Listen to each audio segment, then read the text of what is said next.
ఈ నెల 5న గురు పూజోత్సవాన్ని పురస్కరించుకుని గురువారం నియోజకవర్గ వ్యాప్తంగా ప్రభుత్వ, ప్రైవేట్ పాఠశాలల ఉపాధ్యాయులు, ప్రభుత్వ జూనియర్ కళాశాలల అధ్యాపకులకు మొత్తం 2000 మందికి నూతన వస్త్రాలు అందించారు.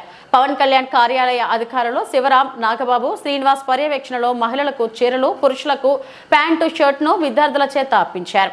జాతి నిర్మాణంలో ఉపాధ్యాయులు, అధ్యాపకుల పాత్రను గౌరవించాలన్న ఉద్దేశంతో వస్త్రాలు పంపించినట్లు అధికారులు చెప్పారు. వైకాపా హయాంలో ఉపాధ్యాయులు పలు ఇబ్బందులకు గురయ్యారన్నారు. పవన్ కళ్యాణ్ వారి శ్రమను గుర్తించి కానుకలు పంపడంపై హర్షం వ్యక్తమవుతుందన్నారు. ఈ కార్యక్రమంలో పిఠాపురం ఎంఈఓలు శ్యాంబాబు, నారాయణదాసు తదితరులు పాల్గొన్నారు. నాకు అధ్యాపకుల మీద నాకు చాలా గౌరవం ఉంది. నాకు దేశానికి ఏదైనా చెయ్యాలని ప్రేరణ కలిగింది ఒక 9th లో 10th లో ఇచ్చిన ఒక టీచర్. సో ఒక్కొక్క టీచర్ చాలా అద్భుతమైన పాఠాలు చెప్తారు. మీరు దేశం తాలూకు దిశానిర్దేశాన్ని మార్చేస్తారు. మీ హీరోస్ కూడా సినిమాల్లోనే చూసుకోకండి. హీరోలు మీకు ఎలా ఉంటారంటే మీకున్న అధ్యాపకులు ఉండొచ్చు. నా టీచర్స్ నా హీరోలు. ఎవరైతే విద్య నేర్పిస్తారో వాళ్ళకి పురస్కారం చేసుకోవటం అది మన గౌరవం. అది ముందుగా ఉపాధ్యాయులందరికీ మనస్ఫూర్తిగా ఉపాధ్యాయ దినోత్సవ శుభాకాంక్షలు.